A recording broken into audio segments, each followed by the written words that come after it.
ದಕ್ಷಿಣ ಬೆಂಗಳೂರಿನ ಭೂಗತ ಜಗತ್ತಿನಲ್ಲಿ ಹಲವು ವರ್ಷಗಳಿಂದ ನಡೀತಾ ಇದ್ದ ಹಳೆಯ ಗ್ಯಾಂಗ್ ವೈಷಮ್ಯಕ್ಕೆ ಇದೀಗ ಹಾಸನದಲ್ಲಿ ಮತ್ತೊಂದು ರಕ್ತಸಿಕ್ತ ಅಧ್ಯಾಯ ಸೇರ್ಪಡೆಯಾಗಿದೆ.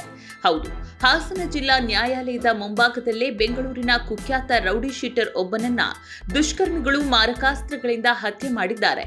ಮೃತನನ್ನ 43 ವರ್ಷದ ಮಂಜೇಶ್ ಕುಮಾರ್ ಅಲಿಯಾಸ್ ಆವಲಹಳ್ಳಿ ಮಂಜು ಅಂತ ಗುರುತಿಸಲಾಗಿದೆ. ಈತ ಬೆಂಗಳೂರಿನ ತಲಘಟ್ಟಪುರ ಮತ್ತು ಕಗಲಿಪುರ ಪೊಲೀಸ್ ಠಾಣೆಗಳ ವ್ಯಾಪ್ತಿಯಲ್ಲಿ ಹಲವು ಪ್ರಕರಣಗಳಲ್ಲಿ ಬೇಕಾಗಿದ್ದ ರೌಡಿ ಶೀಟರ್ ಆಗಿದ್ದ. ಇತ್ತೀಚೆಗೆ ಪರಪ್ಪನ ಅಗ್ರಹಾರ ಕೇಂದ್ರ ಕಾರಾಗೃಹದಿಂದ ಬಿಡುಗಡೆಯಾಗಿದ್ದ ಮಂಜ ಹಾಸನ ಜಿಲ್ಲೆಯ ಚನ್ನಪಟ್ಟಣದಲ್ಲಿರುವ ತನ್ನ ತಾಯಿ ಅಥವಾ ಅಜ್ಜಿಯ ಮನೆಗೆ ಬಂದಿದ್ದ ಎನ್ನಲಾಗಿದೆ. ಘಟನೆ ನಡೆದ ರಾತ್ರಿ ಮಂಜ ತನ್ನ ಸ್ನೇಹಿತನೊಂದಿಗೆ ಬೈಕ್ನಲ್ಲಿ ತೆರಳುತ್ತಾ ಇದ್ದ ವೇಳೆ ಕಾರಿನಲ್ಲಿ ಬಂದಿದ್ದ ದುಷ್ಕರ್ಮಿಗಳು ಅವರನ್ನ ಹಿಂಬಾಲಿಸಿದ್ದಾರೆ. ನಂತರ ಹಾಸನದ ಕೋರ್ಟ್ ರಸ್ತೆಯಲ್ಲಿ ಬೈಕ್ ಅಡ್ಡಗಟ್ಟಿ ದಾಳಿ ನಡೆಸಿದ್ದಾರೆ. ಮಂಜ ಒಂಟಿಯಾಗಿದ್ದ ಸಂದರ್ಭವನ್ನ ಬಳಸಿಕೊಂಡು ದುಷ್ಕರ್ಮಿಗಳು ಆತನ ಮೇಲೆ ಮನಬಂದಂತೆ ಹಲ್ಲೆ ನಡೆಸಿದ್ದಾರೆ. ತಲೆ, ಹೊಟ್ಟೆ ಮತ್ತು ಸೊಂಟದ ಭಾಗಗಳಿಗೆ ಮಾರಕಾಸ್ತ್ರಗಳಿಂದ ತೀವ್ರವಾಗಿ ಗಾಯಗೊಳಿಸಿದ್ದಾರೆ. ಹಲ್ಲೆಯ ತೀವ್ರತೆಗೆ ಮಂಜ ಸ್ಥಳದಲ್ಲೇ ಸಾವನ್ನಪ್ಪಿದ್ದಾನೆ. ಹಂತಕರು ಸ್ಥಳದಿಂದ ಪರಾರಿಯಾಗುವ ಮೊದಲು ಮೃತದೇಹವನ್ನ ಗುರುತಿಸಲು ಕಷ್ಟವಾಗುವಂತೆ ಹಾನಿಗೊಳಿಸಿರುವುದಾಗಿ ಪೊಲೀಸರು ತಿಳಿಸಿದ್ದಾರೆ. ರಾತ್ರಿ ಗಸ್ತಿನಲ್ಲಿದ್ದ ಪೊಲೀಸರಿಗೆ ಕಂಟ್ರೋಲ್ ರೂಮ್ ಮೂಲಕ ಮಾಹಿತಿ ಸಿಕ್ಕ ತಕ್ಷಣ ಅವರು ಸ್ಥಳಕ್ಕೆ ಧಾವಿಸಿದ್ದಾರೆ.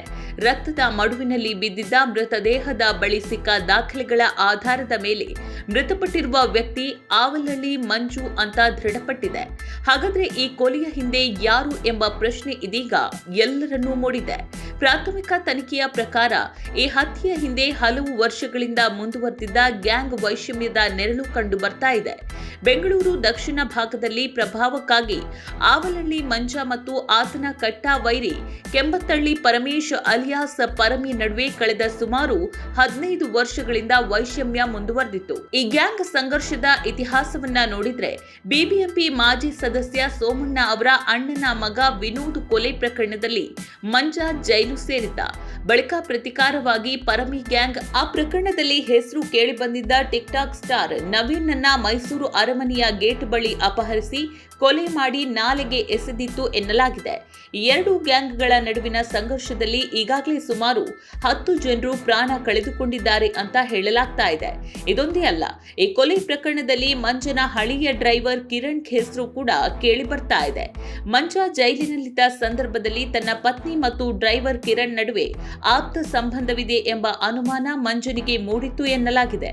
ಜೊತೆಗೆ ಹಣಕಾಸಿನ ವಿಚಾರದಲ್ಲಿಯೂ ಇಬ್ಬರ ನಡುವೆ ಭಿನ್ನಾಭಿಪ್ರಾಯ ಉಂಟಾಗಿತ್ತು ಎಂಬ ಮಾತುಗಳಿವೆ.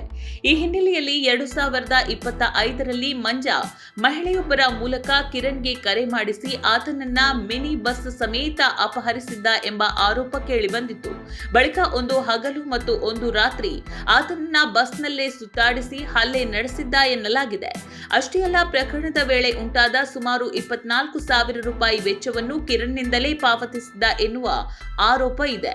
ಆ ಪ್ರಕರಣ ಈಗ ರಾಜ್ಯದಾದ್ಯಂತ ಸಾಕಷ್ಟು ಚರ್ಚೆಗೆ ಕಾರಣವಾಗಿತ್ತು. ಹೀಗಾಗಿ ಈಗ ನಡೆದಿರುವ ಈ ಹತ್ಯೆಯ ಹಿಂದೆ ಪರಮಿ ಗ್ಯಾಂಗ್ ಅಥವಾ ಕಿರಣ್ ಕಡೆಯವರ ಕೈವಾಡ ಇರಬಹುದೆಂಬ ಅನುಮಾನ ವ್ಯಕ್ತವಾಗ್ತಾ ಇದೆ. ಸದ್ಯ ಈ ಪ್ರಕರಣಕ್ಕೆ ಸಂಬಂಧಿಸಿದಂತೆ ತಲಘಟ್ಟಪುರದ ರೌಡಿ ಶೀಟರ್ ಕೆಂಬತ್ತಳ್ಳಿ ಪರಮಿ, ಕರಿಯಾ ಪುನೀತ್, ಶಶಿ, ಭರತ್ ಸೇರಿದಂತೆ ಸುಮಾರು 11 ಮಂದಿಯ ಮೇಲೆ ಶಂಕೆ ವ್ಯಕ್ತವಾಗಿದೆ. ಹಾಸನ ನಗರ ಪೊಲೀಸ್ ಠಾಣೆಯಲ್ಲಿ ಪ್ರಕರಣ ದಾಖಲಾಗಿದ್ದು ಆರೋಪಿಗಳ ಪತ್ತೆಗಾಗಿ ಪೊಲೀಸರು ಸಿಸಿಟಿವಿ ದೃಶ್ಯಗಳನ್ನ ಪರಿಶೀಲಿಸ್ತಾ ಇದ್ದಾರೆ.